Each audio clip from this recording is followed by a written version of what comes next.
What is it about sport that makes it so useful in promoting peace, in promoting dialogue? Prince Faisal, you mentioned that sport should be used as a multifaceted and universal language. Why did you choose sport as a tool to build peace? And Dr. Cronin, you mentioned in your case, in Arlen's case, sport was a force that united but also, in a way, drove people apart as well. So what makes it so useful in promoting peace as well? If you can share your two experiences first, and then I'll continue with some other questions. Sports is a universal language, which makes it so easy to be able to implement anywhere in the world. And in particular, when we're looking at peace building and focusing on children and youth, I don't care what part of the world you come from, you put a ball in front of kids, they're going to start kicking around. You don't need to explain them what to do. They'll immediately start to learn how to play. And I think it's every child's expectation to be able to play, and it should be their right to be able to play. So I think when you're using something that's so basic as a human characteristics from which you can build upon, it makes it so much easier. We get so many life lessons from sports, whether it's respect for other players, respect for the rules, teamwork. There's so much more into it that you can learn from, and so it makes a very natural focus point for bringing kids in. Every kid wants to play. Kids wants to have fun, and sports can provide that. So it's a natural way of being able to bring kids in to do something that I think we're all have built in us, is the love to play. And so that's what makes it so powerful and so universal. And I think that's why it's so effective in being able to teach the right life lessons and to be used as a tool for peace. Yeah, I think the one thing about the universality, when you think about the Soccer World Cup this last year, 2/3 of the world's planet watched the same game. Now, there's nothing that we do on this planet where 2/3 of it are doing it at the same time.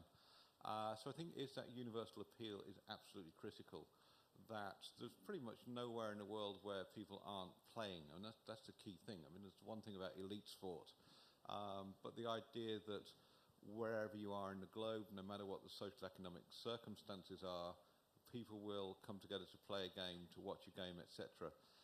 And that's different from even, forms like entertainment. For all the power, the global power of Hollywood, for example, there are endless regions where cinema isn't a thing, or there is a national or regional equivalent because of language. Other things break down that force of globalism, whereas sport doesn't have that linguistic problem. And I think the other thing as well is, as His Royal Highness was just saying, I do think one thing that's critical is the fact that sport as an activity has an ethical code.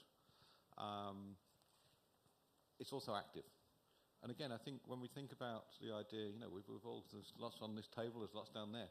We all have our phones, we all have our devices, we have our social media. We have this idea of connectivity, but connectivity is passive. That we live in a digital age, most of which is about consumption. Doing sport is active. Doing sport involves that very old-fashioned thing of actually communing with other people using your voice rather than using your thumb and your fingers. And I think it's those kind of critical differences. It's one of the last repositories of genuine human interaction, which doesn't involve a digital space if you're playing. It doesn't involve a pub or a bar or food. It doesn't involve, most times, kind of religious identity or politics. It just means watching the game. And I always remember an American colleague of mine, when he wrote a book, and I think he summed it up beautifully. He said, what is the most common question, if you're in an elevator in a hotel like this one, that we all understand? Who won the game? Now, we might have a discussion about which game are we talking about, but we all understand the question that somewhere in the world, whether it's a World Series, whether it's a Premier League, whether it's the Olympics, there is a game that we're all plugged into. And I think also, very quickly to finish, the ethical code's important, that most of our activities don't come with meaning. So again, We can all go down to the cinema tonight or sit in front of Netflix and watch the same film. We can be engaged, we can be passive, we can fall asleep, we can talk about it. But it doesn't come with any, as it were, meaning given to us by the film itself. Whereas when we watch sport, I have a 10-year-old son. I sit and watch English Premier League football at the weekend, and I watch players diving around and referees blowing their whistles. But that critical moment, and it is critical, we have an activity that's been running in its modern form for over a century. At the end of the game, everybody shakes hands. Very simple idea. And I watch my son do it on a Saturday morning when he plays his soccer game. They all line up and they shake hands. And the players doing the World Series do it. Children in your projects do it. It's the idea at the end of it we treat each other with respect and decency. Whether it was an own goal, whether it was a penalty, who fouled who, that's all gone. And I think sport is critical in terms of peace building. It's an activity for all the passion, for all the competition. You shake hands at the end of it, you've enjoyed the experience, and then you move on with the rest of your life. I can undersign everything what Prince Faisal bin Hussein said and what you said, Mike.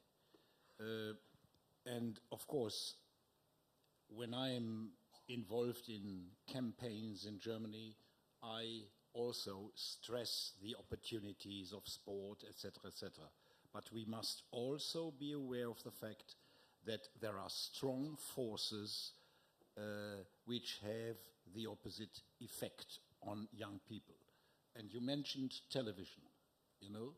The young ones also see the bad behavior of players. They see how they discuss or even are against decision of the referee, etc.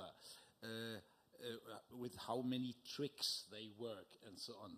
And that is, I do not mention the fact that even by chauvinism and nationalism, we had already a war in America, as you remember, yeah, as a result of a national football match. So the question is, how can we be so strong to how would you call it, to avoid the effect of the mass media? This is, in my opinion, and the mass media are stronger than ever before.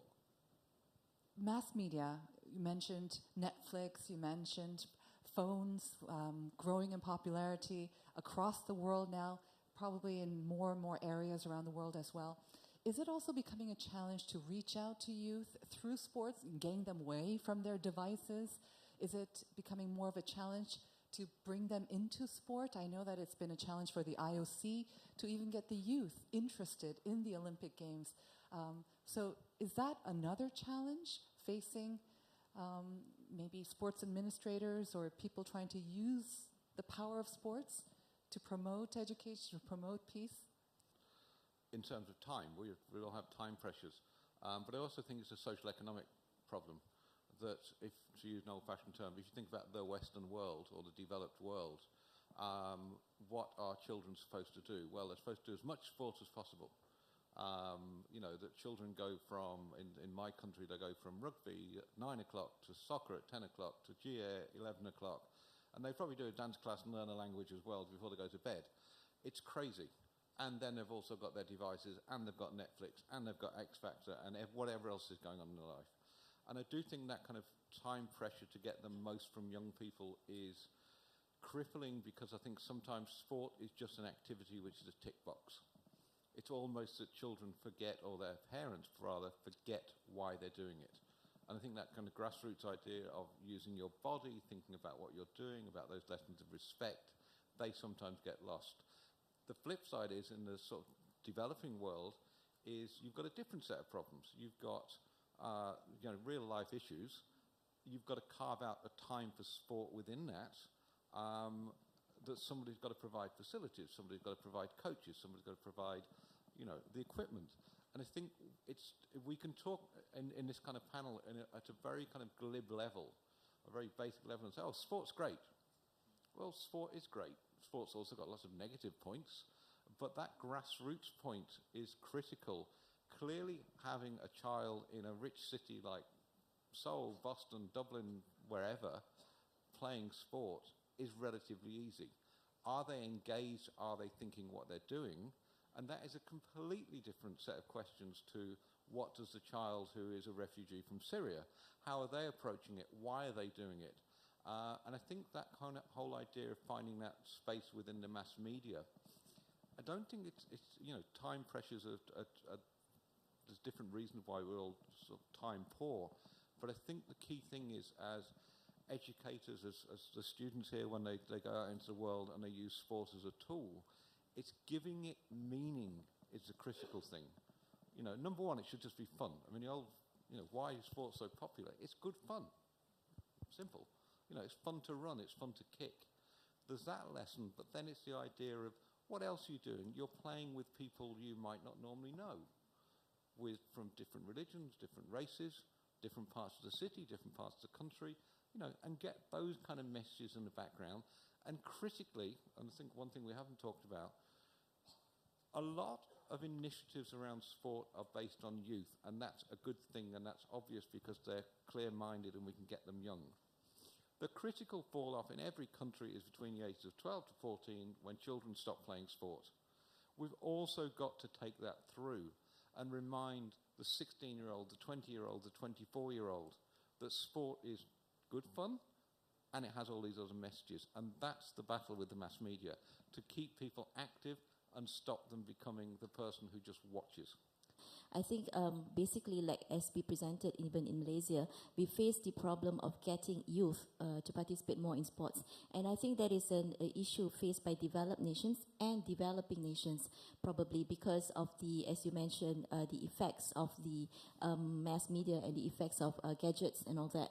So what we see is that even within such a small country like Malaysia, there are this disparity in terms that on the rural area, you'd have no problem of youth, participating in sports, because like that is their entertainment. So, in the evenings, in the mornings, all of them will go out and participate. But the youth in cities, as in Seoul, as in, Singapore, basically they are all attached to the gadgets. So this is an issue we have to face, because no matter what, the future is with the gadgets and with the youth. So, like it or not, we have to accept that. So now is how do we actually attract the youth through their gadgets to participate in sports. So I think through this, we can see that some government in Southeast Asia, for example, Singapore, they have a very unique way of addressing this issue by creating the platform and an app in the handphones. So that means, it's an app whereby youth go in and they download it, upload it, and through every exercise that they make, every maybe 10,000 steps of walk or every 5 kilometers that they run, they'll get rewarded. So in fact, in Malaysia, we're also starting to do that. One of our states in Malaysia do that actually. So you have to attract them, because it doesn't no longer work in the conventional way where you call them and they come and exercise and play ball. You have to attract them through the gadgets that they use. And with that, you relate it with the sports that they are interested in, perhaps football, perhaps tennis, and in some ways, they will sweat it out in order to get whatever it is there is. Bringing it back to sports and its power to heal and to engage the youth. I mean, on our panel here, we have two, Miss Maya and also from Sri Lanka. You actually lived through conflict and you were able to experience directly, firsthand, the power of sports, and you chose to pursue that path as well in what you do with your NGO and what you are pursuing now. So I'd like for you to share your personal stories, how sport helped you survive those. You said you're turning 38 and all your life you lived in conflict, and also what prompted you to go from math to pursue sports as a DTM here as well. So could you share your personal experience and how sports affected you? I think that we can't forget that the reason of one of the reason because the children go to war is because they need recognition. The recognition is very, very important to children. And when you give an arm to the children, they feel power. Yeah? And not only for economics reasons, the people go to war, the children go to the war, but for other reasons as recognitions. And sport they give an opportunity to get the recognition in a positive way. And I think it's what you can change the rifle for the ball the children prefer to be there. And I think that it is very, very, very effective way, because when I start with the work in the territories, we ask for what is the way to reach to the population, with the people in the territories, because the peace is not only the silence of the rifles. The peace is more than it poses in the territories with actors. And when you go to the territories, you can see that they need recognitions. And I think that this is more the more important thing that I think that, for example, the illicit group give to the children.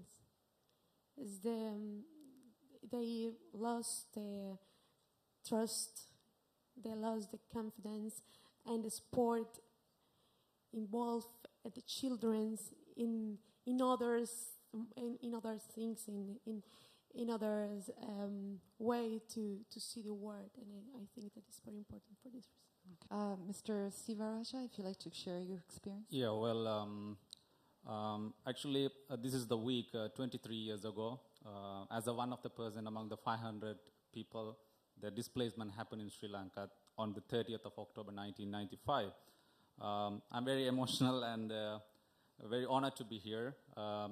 Actually, the walk was to walk for our life, walk for our peaceful life. Then, like, very accidentally, sport came across in my life. I chose sports as a tool, and today I'm very peaceful to be in Korea and today talk about the sports for peace. I'm so happy about that. Actually, during my childhood, I was born in the war. I was grown up in the war. I miss my best friends. I miss my seniors and all assassinated in front of me in the school. I saw them. It was so emotional to me.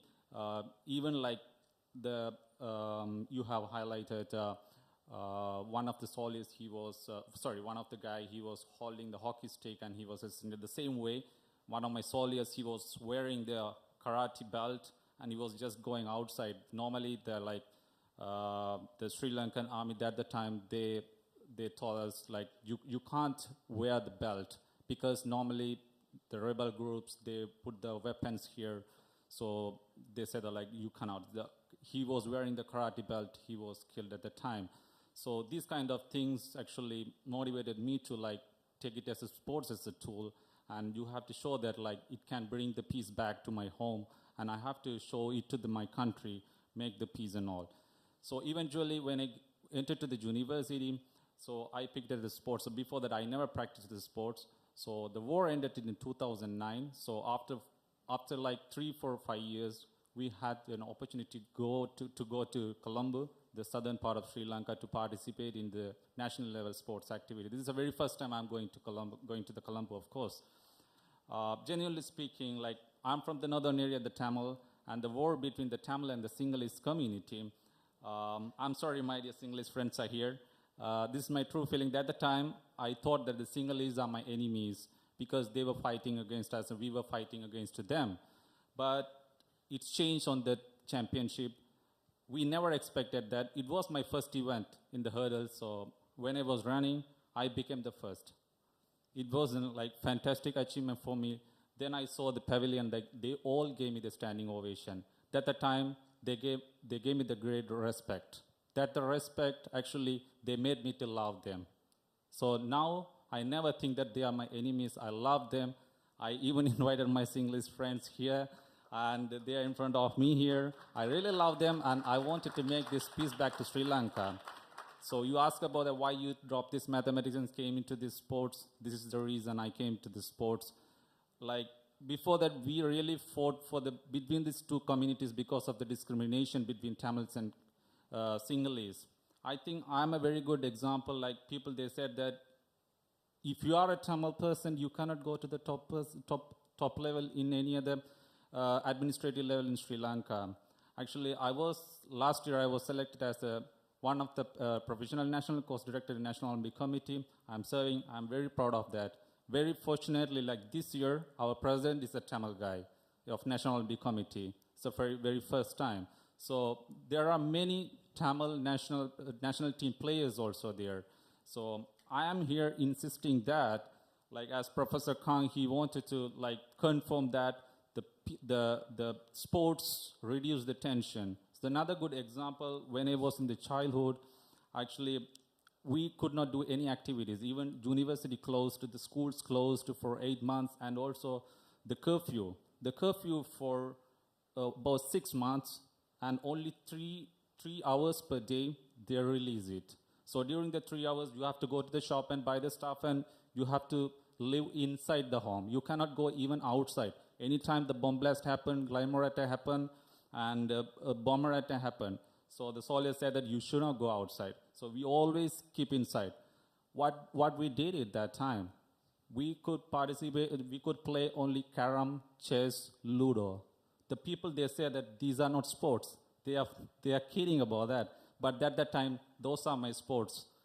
These sports really reduced my tension that time. So as a person coming from the rural area, and really proud of that, like today I'm really feeling the peace through this peace forum as well. Well, recently we joined the Football for Peace program. One of the speakers mentioned about it, about maybe 4 students from our program. In August this year, we joined the Football for Peace program. And this program was founded by Brighton University, and here in Korea, they are working with the Korean Sharing movement. So this program is trying to use football to help bring about peace in cross-community areas where there are conflicts. And my experience so far in this program, I think, has been very encouraging. What we are doing is that we are using football to teach young kids here in Korea about values which can help them develop the peace, or which can help them have peace in the future with other people in case they have conflict. So we teach them values such as neutrality, inclusion, equity, equality, respect, and personally I believe that these are the values we need to teach in these kids, because for us to attain the peace that we want to attain, I think it needs to start with these children. They are the future generation. So if we can change their mindset, I believe that even the way they'll be looking at other nations which they might consider to be their enemies will be very different. And we have really seen it, that the mindset of the kids is changing. So this program has worked in different countries where there are conflict. It has worked here in the Gambia, it has worked in South Sudan, in Northern Ireland, which was already mentioned, and the Republic of Ireland. And we hope that this program can continue, and that it can help continue developing the peace between South Korea and North Korea. So it has been a good experience. We heard from some of our other presenters as well about the role that the IOC and international sports organizations played in sort of bringing together the teams of the 2 Germanys, recognizing Northern Ireland, the Republic of Ireland. I'm not sure if it was positive or negative, maybe a little bit of both. What role does the IOC have a clear-cut sort of strategy or sort of policy when it comes to these like divided countries, or is it something that's also constantly evolving as well? When you look back on the Pyeongchang Olympic Games, let's just use the Pyeongchang Games because they're immediate. How does the IOC assess its role in having in bringing sort of promoting peace on the Korean Peninsula? I feel sort of being put on the spot. Yes, I meant to put you on the spot there. Sorry. To answer, I can't answer on behalf of the International Olympic Committee. I'm just a member. I'm not on the executive board. But I think when the IOC looked at the opportunity presented to have a unified team, much like it did in 2000, we were very, very supportive of that principle and that opportunity. So using the Pyeongchang Games, looking at the opportunity to come in as a unified team, are all things that we would all be very happy to support and see. I would say what is amazing about the Olympics is opening ceremony, everybody comes in behind their flag. Closing ceremonies, they come in all together. And that is, I think, the essence of what, to me, the Olympics is about. You come in to represent your country, you leave representing the world. And I think that's a unique opportunity to get people from all walks of life, from all parts of the world, every continent, living together, learning together, building those friendships and having that respect. So in that light, I know that there was a lot of work that President Bach did to try and help promote the opportunities for both North Korea to participate and the support of the not just coming in behind one flag, but also allowing to have unified teams. And I think we'd love to see more of that. I think this is using power of sports to help solve problems to avoid. I mean, look at the Olympic truce, and it was mentioned by one of the players. Every Games, the UN takes a resolution on the Olympic truce. And it was no difference in Pyeongchang. And people stop fighting.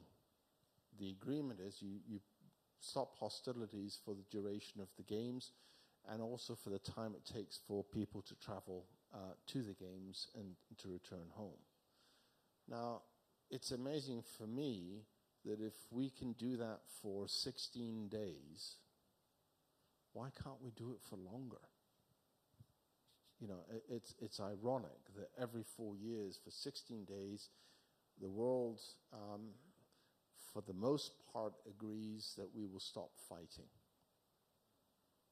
If we can do it for 16 days, why can't we do it for longer? It just baffles me. Did the IOC or do the the international sports organizations, could they help in post-conflict Ireland? Did they help?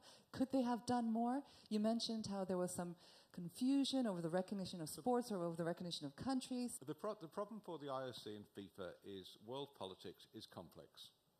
Conflicts are complex. So, I mean, a very quick example. In Northern Ireland, as part of the peace deal, each citizen can choose its nationality. If you feel Protestant and British, you go and get a British passport. If you feel Catholic and Irish, you go down to Dublin and you get an Irish passport. And that allows the two communities to wear their own nationality. FIFA in 2002 is worried about a global transfer market in soccer of people changing nationalities for gain of nations kind of utilising footballing talent, so it made a very simple rule. It said when a squad of 24 players arrives at an international tournament, we need to see 24 identical passports. 24 German passports, 24 South Korean passports, whatever it may be. At which point half the Northern Irish squad said, if you make us have British passports, we're never playing again. So FIFA had to run around and put a little asterisk next to the rule and said this rule does not apply to Northern Irish players who can have a British or Irish passport.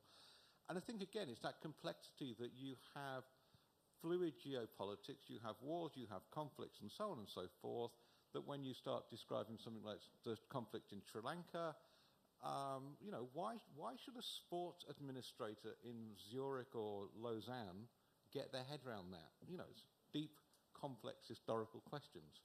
And I think we've got to give sports bodies a break sometimes and say, you know what, they get it wrong. And sometimes they are misguided and muddle-headed, but educate them as well. And then when you have new nations come on stream, or you have, the rights of indigenous people, you have gender issues, you have religious issues, all these complexities. Oh, and just be a team and get on with and enjoy it.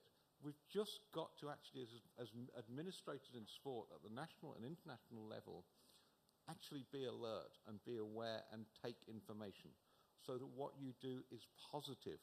It is about peace. It's about moving forward. It doesn't complicate matters. You said that the people of the two Germanys had more interaction than we do have here, but there's also the cultural divide. There is also, ideological divides as well, that once you have unification, could sport play a role in bringing the peoples together, in bringing them together, a little bit more unity? I mentioned in my paper that in comparison with Korea, you cannot imagine how close the ties, despite the formal separation of the two states, were. There were every day people met in business, people could travel. It was a little bit difficult to get the permission and so on, but it was difficult, and this was different. We in sport or in science or in art, we were at the moment when the wall was falling down, we could continue and we were free. We had not these problems. The only problems we had were economic problems and, of course, the mentality of the East East Germans who had to live 50 years under the Soviet system. They had a different mentality, but not like here. Here it is very, very different. In this Pyeongchang Winter Olympic game, only one women ice hockey team is unified. And the International Federation Ice Hockey blocked the rule. The 22 is all right. 22 people participate, but the North Korea and South Korea ability is different. So, International Ice Hockey Federation approved 35 players together. And when we choose the war or peace, we must choose the peace, break a little rule. And that is very important, I think. The unified women's ice hockey team, that actually was criticized by a lot of young people here in Korea who felt that these young players, especially the South Korean players, had been sacrificed for this political purpose, this political sort of propaganda, as it were. And they felt that they were being unfairly treated. So there was quite a lot of negative feelings toward that. I understand that it changed among the players as well. It became more positive, I think, after the games, when there was this more conducive, maybe, atmosphere of peace. But I don't know. What was your take on that? And maybe, Dr. Nagi, you can start off, but other panelists, if you would like to weigh in on that, what did you think of that? Using the sport, using this team to convey a point, an important point, but was it actually useful? It's just a very quick point that I think when people looked at the talent question, as it were, why has half the South Korean team been thrown overboard? They've trained for years, they're not going to get their moment. At the kind of notion of how we look at elite sport, everybody said that's a crying shame for them. But I think it's that innate contradiction that, the byline we all work under is sport is not political, which is just nonsense. Sport is entirely political. Sport will be used for political means at the grassroots level, at the elite level, wherever it may be. A political decision was made around the Korean ice hockey team, which had a feel-good factor, which sent an international message, which sent a domestic message. It was propaganda. And fair play. I haven't got a problem with that. But then don't start boo-hooing about the athletes. Athletes know what they sign up to. They know how they're used. And that's always been the way, and that's not going to change. And I think it is, it's a slightly different issue. I mean, it's a whole issue with black athletes taking the knee during the American anthem in the NFL, etc. The NFL are lost in how do you respond to the overt politicization of sport. Sport's political. You've got to deal with it, and I think it goes back to the question of, be it the IOC, be it FIFA, be it a National Olympic Committee, people are in charge are going to make political decisions to use sport for their own ends, good and bad. But we've just got to, I think the thing is we need to acknowledge that. And I think anybody who graduates from this program or any other program who goes out into the world and says ever, sport is not political, you're doing yourself a disservice and you're lying. Your first comment has got to be, sport is entirely political. How do I harness its power? It will be very difficult for me to try to summarize what was discussed through the presentations throughout the day and also the discussion. I think what we can agree on is that sports and politics are intertwined.